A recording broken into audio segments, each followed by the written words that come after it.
네, 여러분 안녕하세요. 자, 선생님이 다시 왔습니다. 우리는 저번 시간에 헌법과 국가기관, 그 중에서 3단원, 이제 법원이란 무엇을 하는 역할인가? 이제 사법부에 대해서 우리가 공부를 해보았는데, 그래도 오늘 우리는 선생님이 계속 이야기를 했던 헌법재판소, 네, 이 헌법재판소가 지금 요즘에 굉장히 이슈가 많이 되고 있죠? 우리만 예전에 우리 대통령도 이렇게 탁 저로 보내고 그런 식으로 여러분들이 많이 이제 들어봤을 거라고 선생님이 생각이 됩니다. 그래서 오늘 선생님은 이제 여러분들과 함께 이 헌법재판소가 어떤 역할을 하고 있는지, 그리고 헌법재판소가 어떻게 구성이 되고 있는지, 그리고 헌법재판소가 우리나라에서, 우리 대한민국 헌정사에서 차지하고 있는 그 위치와 위상, 이런 게 어떤 건지 함께 알아보도록 할 겁니다. 자, 그럼 여러분 우리 다 같이 이 헌법재판소 오늘의 학습 목표 한번 큰 소리로 읽어보도록 할까요? 자, 시작! 헌법재판소의 위상과 역할을 분석할 수 있다. 네, 다들 잘 읽어보았죠? 지금 선생님 여기 교실, 3학년 5반 교실에는 교생 선생님들이 4분이 계세요. 네, 이따가 여러분 깜짝 손님도 예정되어 있으니까 그거 기대하면서 오늘 우리 헌법재판소가 어떤 위상과 역할을 가지고 있는지 함께 이야기해 보도록 합시다. 그러면 일단 본격적으로 우리 이렇게 학습 목표 들어가기 전에 헌법재판소가 누가 구성하고 있는지, 헌법재판소가 어떻게 구성되는지 알아야 될 필요가 있을 거잖아요. 그래서 선생님이 여기 간단하게 칠판에 쓰면서 우리 한번 이야기를 해보도록 합시다. 자, 헌법재판소는 우선 여기다가 우선 첫 번째로 어떤 자격을 가진 사람들이 이 헌법재판소를 구성하고 있습니다. 어떤 사람들이 이 헌법재판소를 구성해야 될까요? 네, 바로 법관의 자격을 가진, 그쵸? 일단 헌법재판소도 엄밀히 따지면 헌법과 관련된 다툼을 해결하는 기관이니까 당연히 법을 다루는 법관의 자격을 가진 몇 명의 재판관으로 구성이 될까요? 네, 바로 9명의 재판관으로 구성이 되어 있습니다. 물론 그때그때 임기가 끝나서 이 헌법재판소의 구성 자체는 이렇게 재판관들이 몇 명 있는지 그건 그때그때 유동적으로 변하긴 하지만 우선 우리나라 헌법에서, 우리나라 법에서는 9명의 재판관으로 구성하고 있다라고 규정하고 있습니다. 자, 그렇다면 이 9명을 누가 뽑을까요? 뭐 막 대법원장이 이렇게 뽑나? 아니면 대통령이 그냥 이렇게 뽑을까요? 네, 반은 맞고 반은 틀렸습니다. 네, 바로 이 9명의 재판관 중에서 이 9명의 재판관 자체는 대통령이 임명을 합니다. 네, 뭐 우리 헌법재판소 잘 이렇게 해주십시오. 이러면서 대통령이 임명을 해요. 네, 선생님이 문재인 대통령 성대모사를 한번 해봤는데 아직 부족한 게 많은 것 같아요. 네, 여러분도 나중에 연습해서 선생님과 함께 재밌는 성대모사 할 수 있도록 합시다. 네, 이 말이 왜 나온지 모르겠는데 우선 첫 번째로 헌법재판소 9명의 재판관은 대통령이 임명을 합니다. 그러나 대통령 혼자서 이 헌법재판소 굉장히 중요한 기관이에요. 대통령을 탄핵시킬 수도 있고 국회에서 만든 법률을 없애버릴 수도 있고 그리고 우리의 정당 뭐 예를 들면 더불어민주당, 미래통합당, 정의당, 막 녹색당, 막 국가혁명 배금배당 막 이런 정당도 헌법재판소가 없애버릴 수 있는 그런 엄청난 권한을 가지고 있다고도 할 수 있겠죠. 그러면 선생님이랑 이렇게 이 국가기관 얘기하면서 선생님이 항상 늘상 이야기하는 것처럼 권력이란 게 한 사람에 의해서 독점이 된다면 이 나라가 썩어 빠지고 국민들은 도탄에 빠지고 그러겠죠. 그렇기 때문에 이 9명의 재판관은 이렇게 3으로 나누어서 재판관을 선출합니다. 그럼 일단 첫 번째로 3명은 국회에서 선출한 자를 대통령이 임명합니다. 이 사람들은 국회에서 선출을 해. 자, 그리고 너무 친근하게 이야기를 했죠? 네. 아무튼 반말해서 미안하고. 자, 두 번째, 이 3명. 이 3명은 대통령이 임명을 합니다. 자, 대통령. 그리고 마지막. 자, 이쯤 되면 여러분들 얼추 감이 올 텐데, 자, 국회. 우리나라 국가기관 중에서 어떤 부였습니까? 네, 바로 입법부죠. 그리고 이 대통령 어떤 부야? 네, 바로 행정부입니다. 자, 그렇다면 이제 마지막 3명은 어디 부에서 뽑아야 될까? 바로 이제 사법부. 이제 사법부의 약간 대장 격이라고 할 수 있는 대법원장이 지명을 하는 자를 대통령이 임명합니다. 자, 그렇다면 우리가 이제 헌법재판소 9명에 대해서 한번 알아보았는데 그럼 우리 어떤 집단을 가든 어떤 기관을 가든 그 기관에 약간 우두머리, 대장, 짱이 있어야 되잖아요. 자, 그렇다면 헌법재판소의 소장은 어떻게 임명이 되느냐 한번 알아보도록 합시다. 여기다가 쓸게요. 자, 소장, 이제 헌재 소장. 헌법재판소 소장은 우리 국회 시간에 공부했죠. 국회의 권한. 임명 동의권을 행사할 수 있다. 국회가 누구에 대해서 뭐 국무총리, 대법원장, 대법관 그 중에 헌법재판소 소장도 포함이 되어 있습니다. 그래서 헌재 소장은 자 국회의 동의를 국회의 동의를 이렇게 해서 바로 누가 대통령이 임명을 합니다. 잘 알겠나요? 네, 좋습니다. 자, 그럼 지금까지 헌법재판소의 구성에 대해서 선생님과 한번 살펴보았는데 네, 이제 본격적으로 헌법재판소의 위상 들어가기 전에 근데 선생님이 수업을 하기가 싫어. 그래서 오늘 수업은 여기까지. 하지만 미안합니다. 네, 이거 교생 선생님 소개하려고 선생님이 어그로를 끌어보았어요. 그래서 이제 지금부터 선생님의 대학교 후배이면서 이제 올해 우리 학교로 온 교생 선생님께서 헌법재판소의 위상 그리고 이 어떤 역할을 수행하는지에 대해서 간단하게 설명해 주는 시간을 갖도록 할 겁니다. 그러면 모두 큰 박수로 교생 선생님을 맞아보도록 할까요? 안녕하세요 여러분. 저는 여러분들과 함께 한 달 동안 봉희 중에서 같이 생활을 하게 된 권윤희 교생 선생님이라고 합니다. 여러분들과 함께 이렇게 한 달 동안 얼굴 마주보면서 수업했으면 정말 좋았을 텐데 여건이 되지 않아서 이렇게밖에 만날 수 없다는 점이 정말 아쉬워요. 그래도 영상으로나마 인사를 할 수 있게 되어서 정말 다행입니다.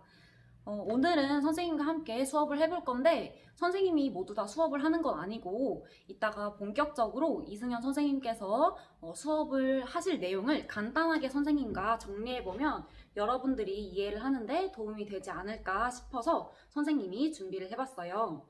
오늘은 이 헌법재판소에 대해서 배워보도록 할 건데 여러분들이 지금까지 그 국가기관 그러니까 행정부, 국회, 법원이 어떤 일을 하는지에 대해서 배웠다고 선생님이 들었어요. 오늘은 그에 이어서 헌법재판소가 어떤 일을 할까에 대해서 배워보도록 할 건데 이 헌법재판소 하면 여러분들은 어떤 게 먼저 떠오르세요? 헌법재판소 이름만 들으면 어떤 일을 할 것 같아요?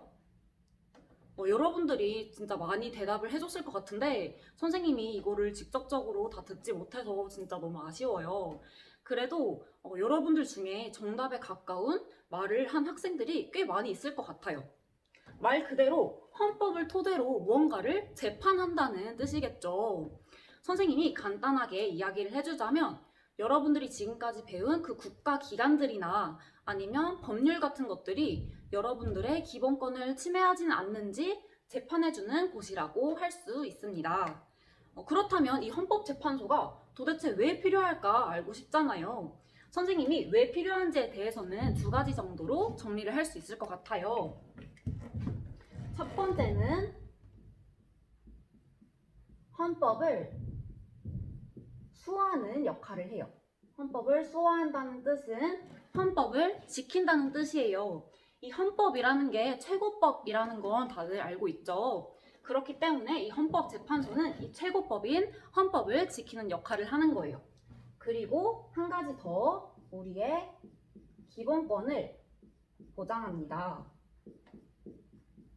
그러니까 헌법재판소가 왜 필요한가 라고 물으면 헌법을 지키고 우리의 기본권을 보장하기 위해서 필요한 곳이다 라고 하면 되는 거예요.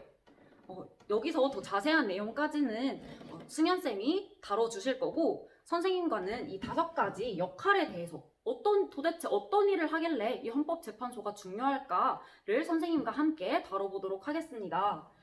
헌법재판소는 5가지 역할을 담당하게 돼요. 심판 5가지를 담당하게 되는데 그 중에서 선생님과 첫 번째 심판에 대해서 알아보도록 해요.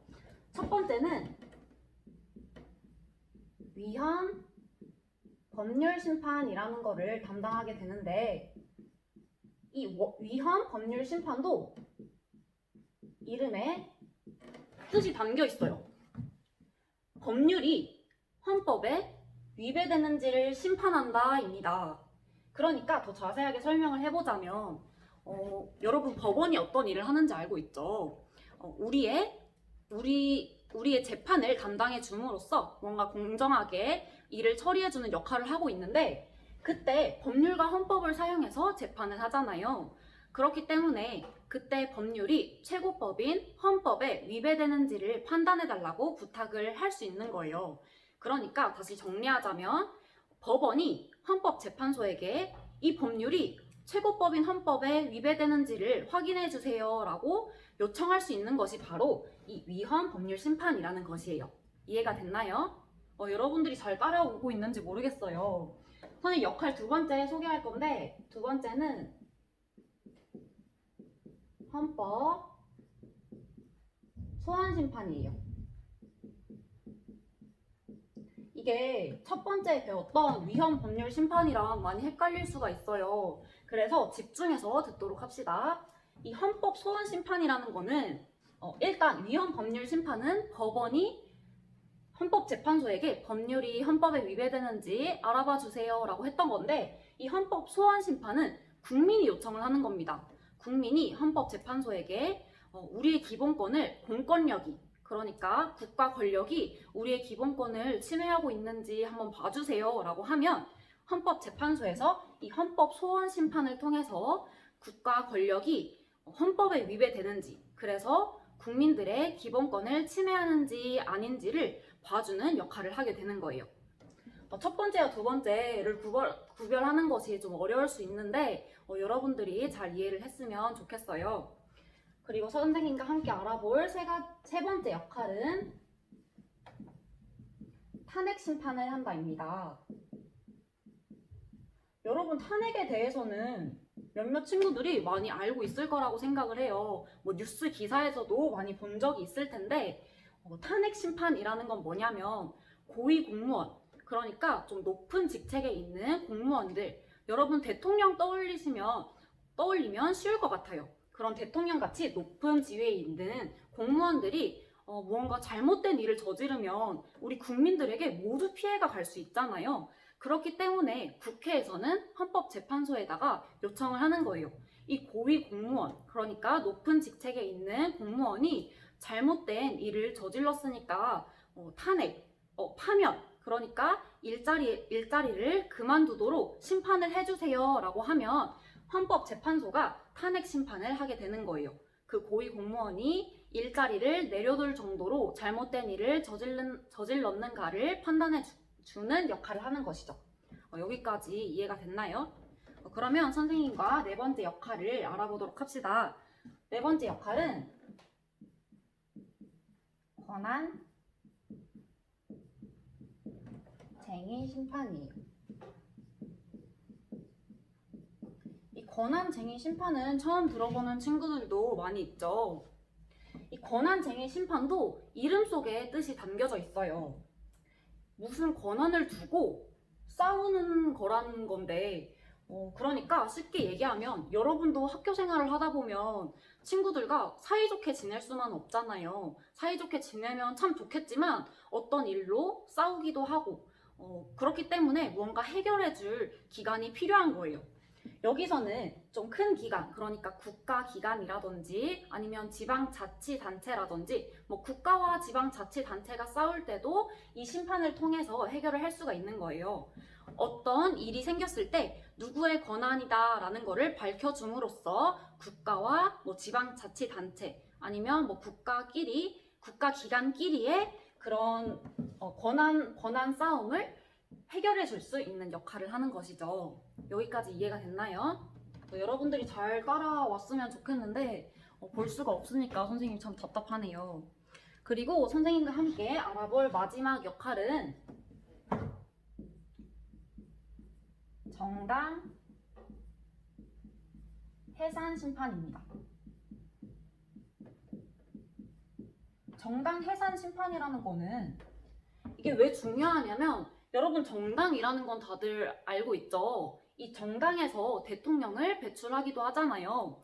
그래서 정당은 굉장히 중요한 역할을 맡고 있는 거예요. 국민이 어떤 여론을 조장하면 그러니까 목소리를 크게 모아서 이야기를 얘기하면 이거를 정당이 정부에다가 전달을 해줄 수 있는 역할도 하기 때문에 굉장히 민주적인 절차에 의해서 운영되는 것이 필요해요. 그런데 이 정당이 민주적이게 운영이 되지 않는다면 어떻게 될까요? 굉장히 혼란스럽겠죠? 그렇기 때문에 정부가 헌법재판소에게 부탁을 하는 겁니다. 어떤 정당이 되게 비민주적으로 운영을 합니다. 우리 국민들에게 피해가 갈 것 같으니까 이 정당이 일을 그만두게 해주세요. 라고 하면 이제 헌법재판소에서 심판을 하는 겁니다. 이 정당이 좀 비민주적이어서 해산을 해야 될지 아니면 계속 운영을 해도 될지를 심판을 해주는 겁니다. 선생님과 이렇게 위상과 역할에 대해서 간단하게 다뤄보았는데 여러분들이 좀 잘 알아들었을지 모르겠어요. 선생님 좀 어려울 수 있다는 거 선생님도 이해를 합니다. 하지만 선생님과 오늘 공부한 거를 토대로 이제 본격적으로 수업에 들어가서 승현쌤과 함께 자세하게 다루면 여러분들이 쉽게 이해할 수 있을 거라고 생각해요. 그러면 선생님은 여기서 인사를 하고 본격적으로 수업 들어가도록 합시다. 네, 여러분 선생님이 다시 돌아왔습니다. 네, 우리 교생 선생님 수업 다 잘 들어봤나요? 네, 너무 수업을 진짜 잘해가지고 선생님이 이거 굳이 수업을 해야 되나? 이런 생각이 들었는데 그러면 약간 선생님이 좀 날로 먹는 거잖아요. 그래서 선생님이 이제 보충해서 한번 수업을 좀 더 해보도록 하겠습니다. 아무튼 우리 그럼 다시 한번 교생 선생님한테 박수 한번 해보도록 할까요? 너무 잘했어. 네, 너무 잘했습니다. 네, 자 그러면 이제 선생님과 헌법재판소 한번 알아보도록 할 텐데 교생 선생님이 말씀해주신 것처럼 헌법재판소는 이제 어떤 법률 아니면 대한민국 국가기관에서 뭐 경찰이라던가 검사 이런 공권력을 행사하는 사람들이 국민의 기본권을 침해를 했다. 그럴 때 이 기본권을 구제해주는 기본권을 보장해주는 그 기본권 보장 기관이다 라고 여러분이 생각을 하면 될 것 같습니다. 그리고 또 아까 이제 교생 선생님이 말씀해 주신 것처럼 이제 정당이 비민주적으로 막 행동을 해 아니면 이제 대통령 막 고위 공무원들 국민의 이렇게 세금을 받아먹는 사람들이 받아먹는 게 아니라 이렇게 국민의 세금을 받는 사람들이 이렇게 막 어떤 비민주적 막 헌법 법률을 그냥 유린하고 그냥 말 안 듣고 이럴 때 대한민국 헌법이 국가의 최고법 얼마나 지용합니까? 이 헌법을 수호해주는 당신들 거기서 스탑 거기까지 하지마 경고했어 하지 말라 했어 딱 이러면서 이렇게 우리 대한민국의 헌법을 수호해주는 이제 헌법 수호의 최후의 보루 요새이다 라고 여러분이 알아주면 되겠습니다. 그래서 이제 헌법 수호 기관으로서 헌법재판소는 이제 어떤 헌법의 해석과 관련된 다툼을 이렇게 헌법 재판을 통해 헌법 질서를 보호해 준다 라고 여러분이 알아주면 되고, 그리고 이제 기본권 보장 기관 역시 마찬가지로 법률이 헌법에 위배되거나 아니면 공권력의 행사가 국민의 기본권을 침해했을 때 이런 국민의 기본권을 보호해주는 기본권 보장 기관이다까지 여러분이 알아주면 되겠습니다.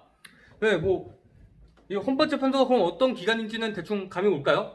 네, 그러면 이제 법률이나 공권력의 행사가 기본권을 침해하는지 등을 아니면 헌법과 관련된 다툼을 판단하는 국가기관이다 라고 여러분이 생각을 해서 선생님이 전에 이야기했던 것처럼 사법부와는 조금 다른 그런 좀 특수한 성질을 가진 국가기관이다 라고 여러분이 알아주면 좋겠습니다.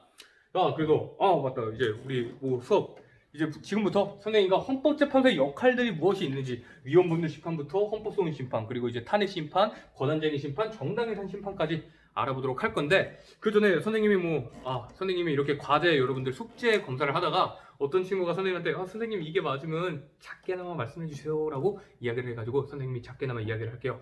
네, 3번이었나 4번 아무튼 그 방구 가지고 선생님과 권력 분립 이렇게 방구 관련된 소설을 써준 친구가 그렇게 쓰는 거 맞아. 맞아. 훌륭해. 아주 잘했어. 그리고 여러분들 이 덕분에 챌린지도 선생님이 잘 보고 있습니다. 그래서 여러분이 사진을 어떻게 찍었는지 도무지 감이 안 오는 게 있는데 어떤 애가 딱 진짜 화면에 이 상태로 사진을 찍어서 올렸더라고. 그걸 누가 찍어준 건지 아니면 이렇게 입으로 물고 사진을 찍은 건지 모르겠는데 여러분들 진짜 잘하고 있습니다. 그 마음의 소리도 막 이렇게 이렇게 손 하나 딱 해놓고 짠 이러면서 끝내는 친구도 봤고, 네, 오늘도 우리 과제가 나갈 예정이니까 여러분들 오늘 이거 수업 잘 듣고 과제 선생님이 마지막에 수업 말미에 얘기해 주도록 하겠습니다. 자, 그럼 일단 첫 번째 우리 헌법재판소의 위헌법률 심판에 대해서 본격적으로 알아보도록 할까요? 자, 여러분, 그럼 이제 우리 위헌법률 심판에 대해서 한번 선생님과 알아보도록 합시다. 이제 권윤희 교생 선생님께서 말씀하신 것처럼 어떤 법률이 헌법에 위반되는지 여부를 헌법재판소가 심판을 해준다. 이건데 그렇다면 왜 이걸 굳이 심판을 해야 되느냐? 한번 우리가 생각을 해봐야겠죠. 말 그대로 법률, 국회에서 제정한 법률이 여러분의 뭐 기본권을 침해한다던가 그런 문제가 발생할 수도 있잖아요. 그래서 이 위헌법률 심판은 재판을 할 때 어떤 사건을 가지고 우리가 법원에서 재판을 할 때 그 사건에 적용되는 법률이 있죠. 뭐 사람을 막 이렇게 때렸어. 그 이제 폭행과 관련된 형벌이 있을 테고, 아니면 여러분들 막 이렇게 부동산 거래할 때 그 관련된 막 다툼이 생겼어. 그럼 그 민법에 관한 법률이 있을 테고, 그런 식으로 이제 법률이 사건에 적용되는데 이때 그 해당 법률이 헌법에 위반되는지의 여부에 따라서 재판의 결과가 달라질 수가 있습니다. 만약 헌법에 위배가 안 돼. 그러면은 이 사람이 유죄래. 근데 이게 헌법에 위배가 되는 것 같기도 해. 그런데 만약 헌법에 위반이 된다? 그럼 그 사람은 무죄야. 이런 식으로 법률이 헌법에 위반되는지 여부에 따라서 재판의 전제가 아니라 재판의 결과가 달라질 때 위헌법률 심판을 제청할 수 있습니다. 뭐 신청인데 제청이라고 이렇게 우리나라 법률에선 표현을 하고 있어요. 그래서 이 제청은 어디가 하느냐? 말씀드린 대로 권위 선생님이 말씀드린 대로 법원에서 헌법재판소에 이 법률이 헌법에 위반되는지 여부를 한번 가려주세요 라고 신청을 합니다. 그렇다면 일단 법원이 신청을 하는데 이제 어떤 사건을 담당하고 있는 그 법원이 이건 좀 문제가 있는 것 같네. 오케이, 우리 한번 이거 위헌법률 심판 제청해 봅시다 라고 이야기할 수도 있고, 또는 그 해당 재판을 받고 있는 당사자들이 본인들이 헌법재판소에 직접 신청하는 건 아니고 법원에 요청을 해요. 법원에 잠시만요, 이거 법률 좀 문제 있는 것 같은데요? 잠시만요, 헌법재판소 한번 보고 가실게요. 이런 식으로 법원에 요청을 하면 법원에서 헌법재판소에 지금 이 사건을 담당하고 있는 사람이 위헌법률 심판 제청을 우리한테 요구를 했다, 한번 가려달라, 이런 식으로 헌법재판소에서 그럼 이 법률이 헌법에 위반되는지 여부를 확인을 해줍니다. 자, 그렇다면 이 결정의 종류도 있는데, 자, 법률이 헌법에 위반이 돼. 그러면은 그 경우에는 위헌 결정을 헌법재판소에서 내려요. 그럼 이제 해당 법률은 그 순간 이제 효력을 상실하게 됩니다. 그러니까 국회에서 만든 법률이 헌법에 위배가 되는 거야. 그럼 우리나라는 원래 헌법에 위반되는 하위법들, 뭐 법률, 명령, 조례, 규칙 이런 것들은 바로 무효 처리가 되는 거죠. 그래서 이렇게 위헌 결정을 한다. 그러면 이제 해당 법률은 무효. 그런데 이제 헌법재판소가 따져봤는데 이거 문제될 거 없는데? 멀쩡하네. 그렇다면 그때는 헌법에 합치한다 라고 해서 합헌 결정을 내립니다. 선생님 글씨 많이 날아가죠? 모르겠으면 얘기해요, 나중에. 자, 그렇다면 이제 다음으로 합헌, 위헌. 세상은 이렇게 막 뭐 아니면 도 이렇게 나뉘는 것만은 아닙니다. 자, 그렇다면 어떤 문제가 또 있냐? 한정 결정이라는 게 있어요. 이건 좀 변형되는 결정이야. 이게 뭐라고 해석하면 위헌인 것 같기도 하고, 뭐라고 해석하면 또 합헌인 것 같기도 하고, 그럴 때 헌법재판소가 한정 합헌 결정, 그리고 한정 위헌 결정을 합니다. 뭐뭐라고 해석하는 한 합헌이다, 뭐뭐라고 해석하는 한 위헌이다, 이런 식으로 결정을 내리기도 하죠. 그리고 다음으로 이거는 여러분이 한 번쯤 한번 들어봤을 법한 용어이기도 해요. 여러분 혹시 헌법 불합치 결정에 대해서 들어봤나요? 헌법 불합치. 헌법 불합치. 글씨 참. 선생님 아무튼 글씨 잘 쓰는 사람들이 참 부럽습니다. 이 헌법 불합치 결정은 말 그대로 이 법률이 헌법에 합치되진 않아. 그런데 바로 그 법률을 없애버린다? 그럼 이제 그 순간 다양한 문제들이 생기는 거죠. 예를 들면 여러분들 우리 세금을 부과할 때는 국회에서 제정한 법률에 의한다라는 조항이 기억이 날 겁니다. 그런데 그 법률에 문제가 있어. 그래서 그 법률, 이제 국회에서 정한 그 국민들의 세금, 이런 세금과 관련된 법률을 바로 무효를 때려버린다? 그렇다면 그 순간부터는 세금을 못 걷는 거야. 국가가 개인의 권리를 제한할 때는 반드시 국회가 만든 법률에 의거해야 되는데, 그 법률이 없어짐으로써 그럼 그때까지 우리나라 국간, 우리나라 금융권은 국민들의 세금 없이 어떻게 나라가 돌아가겠냐 이 말입니다. 그럴 때 바로 이 헌법 불합치 결정을 내림으로써 해당 법률이 바로 효력을 상실하는 것이 아니라 일정 기간 헌법재판소가 기한을 두고 너네 이 기간 동안 법률을 새로 하나 만들어라 라고, 이제 새로운 법률이 다시 만들어질 때까지는 해당 법률의 효력을 잠정적으로 유지하는 결정, 헌법 불합치 결정이다 라고 여러분이 생각을 해주면 좋겠습니다. 자, 그래서 이 위헌법률 심판을 할 때는 헌법재판소 재판관 9명이 있다고 했는데 그 9명 중에 6명이 이렇게 위헌이다 라고 찬성을 해야 위헌 결정이 나타납니다. 네, 여러분 뭐 잘 알겠나요? 네, 그럼 지금까지 우리가 위헌 법률 심판에 대해서 선생님과 살펴보았고 다음 우리 헌법 소원 심판에 대해서 알아보도록 합시다. 네, 여러분, 자, 선생님이 다시 돌아왔습니다. 그래서 우리는 지금 이제 헌법 소원 심판에 대해서 선생님과 이야기를 해보도록 할 건데 헌법 소원 심판은 크게 두 가지로 나뉘어요. 물론 지금 아직 여러분은 중학교 3학년이니까 굳이 이것까지 알 필요는 없는데 그래도 여러분이 알고 있으면 나중에 어디 가서 아는 척이라도 할 수 있잖아. 그쵸? 이런 식으로 뭔가 좀 이렇게 좀 뻐길 수 있으니까 한번 간단하게 한번 들어보도록 합시다. 자, 헌법소원 심판은 권리구제형 헌법소원 심판이랑 위헌심사형 헌법소원 심판으로 나눌 수 있습니다. 그래서 이 가장 원형, 그러니까 가장 좀 일반적인 건 권리구제형 헌법소원 심판인데 이 권리구제형 헌법소원 심판이란 자, 여러분들 국가기관에서 어떤 뭐 경찰이 업무를 한다든가 아니 국회에서 법률을 만든다거나 이런 것들을 우린 다 공권력을 행사한다 라고 이야기를 합니다. 그런데 이 공권력의 행사 또는 공권력을 행사해야 되는데 행사를 안 했네? 국민들이 뭔가를 바라는데 귀찮아 안 해. 몰라 어떻게 되겠지 이런 식으로 하질 않았어.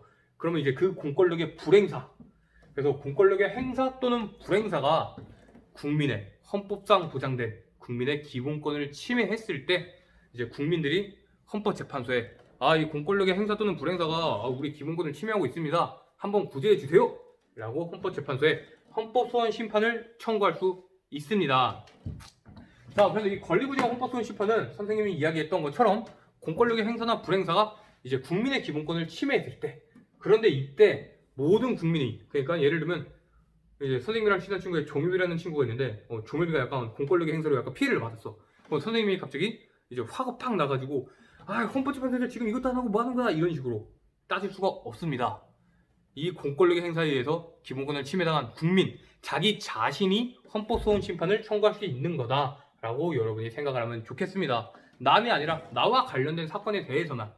그리고 공권력의 행사가 뭐 여러분들 한 2040년쯤에 내 기본권을 침해할 것 같아 국가기관이. 그래서 헌법재판소에서 가서 저 2040년에 공권력 때문에 기본권 침해될 것 같은데 이거 좀 미리 막아주세요 라고 이야기를 하면 이제 헌법재판소에서 응 안돼 절로 가 이런 식으로 이야기를 하겠죠. 그러니까 지금 당장 현재 여러분이 기본권을 침해받거나 또는 가까운 미래에 기본권의 침해가 확실시 되는 경우에 헌법재판소에 헌법소원 심판을 청구할 수 있습니다. 그런데 이때 좀 예외가 존재하는데 자, 법원에서 재판을 했어요. 그러면 그 법원의 재판 같은 경우는 여러분이 이거 법원 재판에 지금 내 기본권 침해했는데 이거 바로 잡아주세요 라고 이야기할 수 없습니다. 법원의 재판을 제외한 경우에 여러분이 헌법소원 심판을 청구할 수 있다라는 거 알아줬으면 좋겠고 물론 법원의 재판도 헌법소원 심판의 대상이 되기는 하는데 그것까지 이야기를 하면은 너무 깊게 들어가는 것 같으니까 여러분 나중에 3년 뒤에 선생님한테 찾아오면 그때 선생님이 이야기를 해줄게요. 찾아올지 모르겠지만 그 다음에는 이제 우리가 보충성이라는 게 있습니다. 보충하면 어떤 게 생각이 나요? 막 이렇게 추가적으로 뭔가를 해주고 막 떡볶이 시켰는데 떡볶이집 아줌마가 막 이렇게 떡볶이 더 서비스로 막 보충해주고 막 그런 거.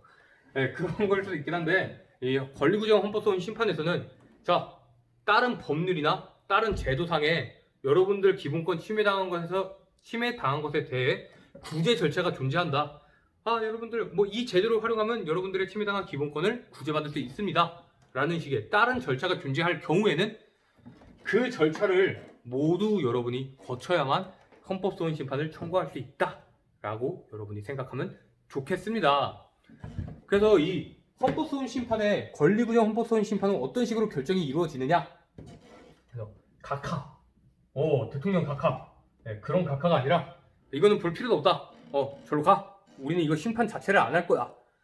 언제 왜 심판을 안 하느냐, 이 권리구제형 헌법소원 심판을 청구할 수 있는 요건을 갖추지 않은 경우에는 헌법재판소에서 이거는 볼 필요 없습니다 이러면서 각하를 할 수 있다 이 말입니다. 예를 들면은 자, 여러분들이 뭐 공권력의 행사 때문에 어떤 권리를 침해받았어. 그런데 그게 기본권이 아니네. 또는 자, 여러분이 헌법소원 심판을 청구했는데 그게 여러분의 기본권을 침해받은 게 아니라 여러분 뭐 친한 친구도 아니야, 앞집 사는 할머니 그런 분들의 권리를 침해받았다. 이런 경우도 심판 청구 요건에 해당되지 않는다라고 여러분이 생각할 수 있겠죠. 네, 그럴 경우에는 이제 각하 결정을 때리고 그 다음에 이제 기각. 자, 기각합니다. 땅땅땅. 이 경우에는 여러분이 청구한 헌법소원 심판이 아니야, 따지고 보니까 야, 이거 공권력의 행사 불행사가 너네 기본권 침해한 거 아닌 것 같아 라고 그 청구 이유가 없을 경우에 기각 결정을 내립니다. 그 다음으로는 인용. 인용. 이제 여러분들이 다 심판을 청구했어. 이제 헌법재판소에서 이거는 너희들의 기본권을 침해한 것 같다고. 그렇다면 이제 인용 결정을 내림으로써 이제 해당 공권력의 행사를 취소하거나 또는 그 공권력의 불행사가 헌법재판소가 이제 위헌이다. 니들 이거 왜 안 해? 일 안 해? 혼나고 싶어? 이런 식으로 일해 해가지고 그 사람들은 그 헌법재판소 결정 취지에 따라서 그에 마땅한 적절한 처분을 해야 됩니다. 자, 그리고 또 마지막으로 이 심판 절차 종료 선언이라는 게 있는데, 자, 이 경우는 어떤 경우냐? 이 헌법소원 심판을 청구했는데 생각해보니까 좀 오해가 있었던 것 같아. 안 해도 될 것 같아. 괜찮습니다. 안 할게요. 라고 이제 심판을 청구한 사람이 이 헌법소원 심판 취하하겠습니다. 안 하겠습니다. 라고 이야기하는 것이다. 여러분이 생각하면 좋겠습니다. 자, 그리고 선생님이 아까 위헌법률 심판 그 얘기를 할 때 빼먹은 게 있어요. 아까 선생님 위헌법률 심판 막 위헌결정, 합헌결정, 뭐 한정위헌결정, 막 헌법불합치 결정 이야기했잖아요. 그때 선생님이 거기서 내가 이거를 빼먹었어. 각하결정을. 네, 위헌법률 심판에도 각하 결정이 존재합니다. 자, 그거 역시 어떤 결정이냐? 어떤 경우냐? 위헌법률 심판을 제청을 했는데 그 사건에서 이제 이 법률이 그 사건에 적용되는 게 아니야. 그럼 이제 청구 요건을 갖추지 못한 거죠. 그리고 또는 이거 한번 법률이 헌법에 위반되든 안 되든 간에 재판의 결과는 달라질 것 같지도 않아. 이럴 경우 위헌법률 심판에서도 헌법재판소가 각하 결정을 내린다까지 여러분이 기억을 해주면 좋겠습니다. 자, 보통 이 위헌심사용 헌법소는 무엇이냐? 네, 아까 그 권은희 선생님께서도 이제 여러분한테 위헌법률 심판만 이렇게 얘기했던 것처럼, 자, 개인이 이제 헌법재판소가 아니라 법원에 이 법률 위헌인 것 같아요. 헌법 위반되는 것 같아. 한번 좀 봐주세요. 라고 이야기를 했는데 법원에서 아니야. 들어가. 아니야. 해줄 생각 없어. 가. 이럴 때 이제 그 위헌법률 심판 제청 신청을 거부당한 개인이 헌법재판소에 이거 법률 위헌 같은데 법원에서 안 해준대. 한번 여러분이 좀 봐주세요. 라고 요구하는 헌법소원입니다. 자, 그렇다면 이 헌법소원 심판도 결정이 어떻게 이루어지느냐? 재판관 9명 중에 6명 이상이 찬성을 할 때 그 결정이 이루어진다까지 여러분이 알아주시면 좋겠습니다. 자, 그럼 이제 우리 세 번째 탄핵 심판에 대해서 한번 알아보도록 할까요? 네, 여러분. 자, 그럼 이제 탄핵 심판에 대해서 선생님과 알아보도록 합시다. 어떤 친구들은 이 순간을 기다렸을 수도 있어. 탄핵 심판. 여러분들 관심이 있다면, 나라 돌아가는 거에 관심이 있다면 비교적 최근에 있었죠. 네. 그 최근에 17년도, 16년, 17년 그때 탄핵 심판이 있었고 또 언제 있었느냐? 2번 있었어요, 우리나라에서. 또 다른 거 하나는 선생님 초등학교 2학년 때 그때는 이제 노무현 전 대통령에 대한 탄핵 심판이 있었습니다.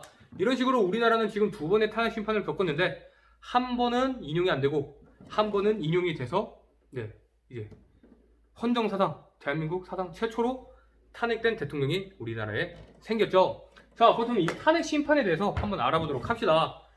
탄핵 심판이라는 것은 언제 하느냐? 아까 이제 권유희 선생님께서 말씀해 주신 것처럼 고위 공무원들이 뭔가 잘못을 좀 했는데 좀 세게 했네, 법을 어겼네, 막 이런 식으로. 헌법 조항에는 직무 집행에 있어서 헌법이나 법률을 위배한 때 국회는 탄핵의 소추를 의결할 수 있다라고 이야기를 하고 있습니다. 국회 탄핵 소추권 그거 선생님과 저번 시간에 했을 테니까. 자, 대통령, 국무총리, 국무위원, 대법원장, 대법관 이런 사람들이 자기 업무를 수행하는데 헌법과 법률을 지켜야 되는 공무원들이 어겼어. 헌법이나 법률을 어겼네. 이때 국회가 탄핵의 소추를 의결할 수 있습니다. 자, 그렇다면 대통령을 제외한 다른 공무원들의 경우에는 국회 제적은 3분의 1 이상이 탄핵 소추안을 발의를 하고 국회 제적은 과반수가 찬성함으로써 탄핵 소추안이 의결되어 헌법재판소로 넘어갑니다. 야, 그럼 대통령의 경우는 좀 더 중요하잖아요. 대통령 우리나라에서 얼마나 파워가 셉니까? 그렇게 중요하기 때문에 이 수가 좀 다릅니다. 자, 탄핵소추안을 발의할 때 어떤 것을 하자라고 이야기를 할 때 국회 제적은 과반수가 발의를 하고 국회 제적은 3분의 2 이상의 찬성이 있을 때 대통령에 대한 탄핵소추안이 의결돼서 헌법재판소에 넘어가는 것이죠. 그러니까 이때 그리고 우리 박근혜 전 대통령 이때는 이제 국회 제적은 3분의 2 이상이 탄핵소추안 의결에 찬성을 했다라고 여러분이 생각을 하면 되겠습니다. 자, 그럼 이제 탄핵소추가 의결이 됐어요. 이제 헌법재판소에서는 이제 피청구인, 그러니까 이제 탄핵 당한 사람이죠. 당했어. 내가 피를 봤어. 당한 거야. 당해서 피가 막 나와. 그 피청구인을 불러서 변론을 여러 차례에 걸쳐서 합니다. 이게 타당한지 아닌지. 그래서 만약에 이제 그렇다면 그 탄핵 심판이 있는 동안 이 탄핵 소추를 당한 공무원, 대통령, 국무위원 이런 사람들은 권한의 행사가 정지가 되죠. 그래서 우리 16년, 17년 그때도 박근혜 전 대통령이 탄핵 소추를 당했을 때 그 대통령의 역할을 대신한 사람이 있었죠. 바로 황교안 전 국무총리입니다. 그래서 대통령이 권한을 행사할 수 없을 때 국무총리가 그 권한을 대신 행사한다 라는 식으로 여러분이 한번 접해보았을 테고, 자, 그렇다면 이제 헌법재판소에서 탄핵 심판을 하고 어떤 결정을 내리냐, 이 탄핵소추가 좀 이유가 있는 것 같아. 맞네. 너 잘못했네. 직무집행할 때 헌법이랑 법률 어겼지? 됐지? 이러면서 자, 우리가 인용 결정을 합니다. 탄핵 심판에 대해서. 우리 다 들어봤죠? 안 들어봤나? 선생님은 이거 대학교에서 들었었는데 피청구인 대통령 박근혜를 파면한다 까지 선생님이 들어보았습니다. 자, 그런데 이제 탄핵이 이유가 없을 때는 헌법재판소에서 좀 잘못한 것 같은데 이게 헌법이나 법률을 어긴 건 아니다, 그런 식으로 기각 결정을 때립니다. 자, 그렇다면 이제 이 탄핵 소추를 당한 공무원은 어떻게 되느냐, 그 자리에서 해당 자리에서 파면하는 결정을 내리죠. 그럼 이제 파면이 됐을 때는 자, 그럼 이제 그 사람은 잘못 다 했으니까 형사처벌 하지 마세요. 대통령 자리에서 물러났으면은 충분히 죗값을 치렀지 뭘 더 이렇게 감옥에 보내고 그러려 들어. 잘못된 표현입니다. 네, 우리나라 헌법, 우리나라 법 조항에서는 해당 공직에서 파면한다까지만 규정하고 있지, 그 사람이 그와 별개로 저지른 이제 형사상의 약간 불법 행위, 범죄 행위에 대해서는 사면이 되지 않습니다. 네. 죄를 지었으면 이제 대가를 치르는 거. 선생님이 항상 여러분한테 얘기하는 건데, 그러니까 여러분들도 학교 생활하면서 막 담배 피지 말고 친구 때리지 말고, 그러니까 항상 성실하게 좀 그렇게 바른 우리 봉희중학교 학생들이 됐으면 좋겠습니다. 자, 그래서 이제 선생님과 탄핵 심판까지 간단하게 살펴보았고, 자, 이제 다음 우리 거의 다 왔어요. 좀만 더 힘내자고. 다음 권한쟁의 심판에 대해서 알아보도록 합시다. 자, 여러분, 자, 그럼 이제 선생님과 권한쟁의 심판에 대해서도 알아보도록 합시다. 자, 선생님이 이거 영상 끊겼을 때 이거 쓰느라고 손목 빠지는 줄 알았어. 하지만 일단 써보았어요. 자, 권한쟁의 심판이란 무엇이냐? 아까 권위 선생님 말씀하셨죠? 친구들끼리 사이좋게 지낼 수만은 없다고. 네, 살다 보면 자그마한 오해가 생겨서 다툼이 생기거나 그럴 수 있습니다. 네, 그런 것처럼 권한쟁의 심판은 말 그대로 어떤 기관과 기관 사이에 그 권한을 둘러싸고 다툼이 생긴 거예요. 그렇다고 이 사람들이 막 주먹으로 막 때리고 막 때려 부수고 막 그럴 수는 없잖아요. 그럴 때 헌법재판소에 저 기관이, 저 국가기관이 내 권한을 지금 침해하는 것 같은데 한번 시시비비를 가려보자, 한번 따져보자 라고 청구할 수 있는 게 권한쟁의 심판입니다. 어떤 경우에 하느냐? 자, 선생님이 써놨는데, 첫 번째, 국가기관이랑 국가기관끼리 딱 붙었을 때, 국회, 행정부, 아니면 국회의장, 이런. 그리고 두 번째, 국가기관이랑 지방자치단체가 팍 붙었을 때, 지방자치단체, 여러분 혹시 들어봤나요? 한 번쯤은 들어봤겠지. 만약 못 들어봤으면은 지금부터 알면 되는 거니까. 자, 지방자치단체.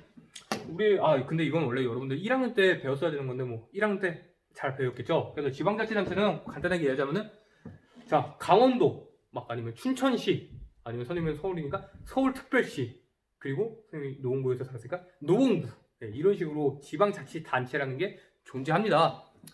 그 부분까지 이야기를 하자면은 여러분은 오늘 45분 수업이 아니라 60분 수업을 들어야 될지도 모르니까 자, 여기서 이만 줄이고, 그리고 이제 세 번째로는 지방자치단체랑 지방자치단체끼리 팍 싸움이 생겼을 때 이 권한을 두고 지금 이 해당 단체가 쟤네들이 헌법이나 법률에 의해서 보장받는 내 권한을 침해하거나 침해할 위험이 너무 많아. 너무 현저해. 이럴 때 헌법재판소에 이거 권한의 유무, 권한이 있는지 없는지 또는 어디까지 되는지 한번 판단해 주세요 라고 헌법재판소에 신청을 하는 것입니다. 그리고 여러분들 여기서 헷갈릴 수도 있는 게 선생님이 이렇게 얘기했던 거는 선생님이 시험에 낼 수도 있다는 얘기입니다. 그래 뭐 듣던 거 말인가. 자, 지방자치단체. 자, 그렇다면 춘천시는 지방자치단체야. 그 춘천시장은 지방자치단체일까요? 아니면 서울시는 지방자치단체야. 서울시장은 지방자치단체일까요? 강원도 지방자치단체인데 강원도지사 지방자치단체일까요? 이렇게 말했으면 보통 아니라는 거죠. 선생님이 이야기했던 강원도지사, 이제 시장 이런 사람들은 지방자치단체는 아니라 지방자치단체의 장입니다. 장. 이거 우두머리 대장. 그러니까 여러분이 공부를 할 때 지방자치단체랑 지방자치단체의 장 절대 헷갈리지 않았으면 좋겠습니다. 자, 그렇다면 권한쟁의 심판은 언제 하느냐? 이야기를 했고 이제 어떻게 결정이 되느냐?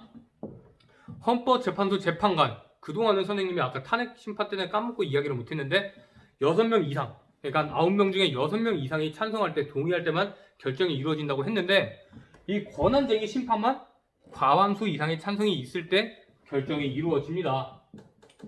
그래서 여러분이 그것까지 머릿속에 집어넣었으면 좋겠고, 자, 그럼 이제 선생님이랑 마지막 오늘의 하이라이트는 아니라 오늘의 마지막 정당해산 심판 한번 알아보도록 합시다. 자, 여러분 이제 오늘 수업의 마지막 정당해산 심판에 대해서 한번 알아보도록 합시다. 자, 정당해산. 여러분들 우리나라 법은 정당의 자유라는 걸 보장하고 있어요. 당연하지. 민주주의 국가인데 개인의 자유를 보장해야 되겠죠. 하지만 우린 이런 질문도 던져볼 수 있습니다. 자, 민주주의, 개인의 의견을 존중하고 어떤 사람의 의견이든 수용하고 그 사람들이 이렇게 다른 사람들을 억압하지 않고 모두가 참여하는 그런 것을 민주주의라고 우리들이 알고 있죠. 그런데 만약에 만에 하나 천에 하나 그 민주주의를 파괴하려는 세력이 민주주의 국가에 나타났다. 자신들이 우리 민주주의 쉬워. 이제부터 우리는 군국주의로 돌아간다. 우리는 이제부터 전체주의로 돌아간다. 이런 식으로 개인의 자유를 보장해 주니까 이것들이 미쳐가지고 이것들이 아무튼 정신이 획 해가지고 민주주의를 파괴하려 드네. 민주주의 국가에서 그러면 안 되죠. 그런 민주주의의 적군들, 민주주의의 적대 세력들을 이제 미연에 방지하기 위해서 존재하는 제도다라고 여러분이 생각을 하면 좋겠습니다. 그래서 우리가 흔히 이런 정당해산 심판을 방어적 민주주의, 그러니까 민주주의의 적대 세력으로부터 민주주의를 방어하자, 그런 방어적 민주주의의 일환으로 등장한 것 여러분이 생각을 했으면 좋겠어요. 우리 옛날에 독일, 여러분들 2차 세계대전 왜 터졌는지 알아요? 방심해서가 아니라 나치당이 이렇게 정권을 잡으면서. 그런데 나치당의 집권은 국민들의 투표에 의해서 나치당이 그렇게 집권을 한 겁니다. 그러니까 국민들 스스로가 결국 자신들의 자유와 권리를 그렇게 내려놓은 것이다.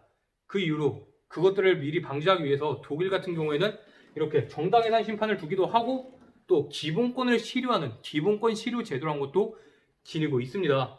그 민주주의를 파괴하려는 그 자들에게 너희들한테는 집회의 자유, 결사의 자유, 표현의 자유, 언론의 자유 그런 것도 아까워.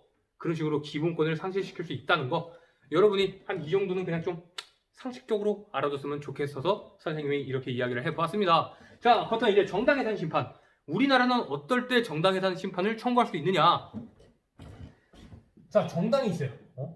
막 더불어민주당 막 미래통합당 정의당 막 이런 당이 있어. 근데 이 정당이 목적이 좀 이상해. 목적이나 아니면 평소에 하는 행동이 좀 이상해. 활동이 정당의 목적이나 활동이 자, 우리 대한민국 어떤 국가라고? 민주주의 국가. 민주적 기본 질서. 얼마나 소중한 가치입니까? 우리 위에 있던 사람들이 다 이렇게 피로 쟁취한 민주주의. 민주적 기본 질서에 위배되는 경우 어긋난다 이거죠. 그러니까 이제 민주주의 없애버려. 다수결 없어. 이제 투표 없애버려. 체육관에서 대통령 뽑고 막 그래. 그런 식으로 위배되는 경우 어디가 정당해산 심판을 청구하느냐? 행정부에서 정당해산 심판을 청구할 수 있습니다. 정부에서 다 이제 지켜보다가 이거 다 하는 짓거리가 좀 멜랑콜리하네. 좀 안 될 것 같네. 이런 식으로. 그럼 이제 정부에서는 선생님이 우리 행정부 공부할 때 국무회의 최고 심의 기관으로서 몹시 중요하다라고 이야기를 했습니다. 국무회의를 거쳐서 이거 정당해산 심판 청구할까요? 합시다. 탕탕.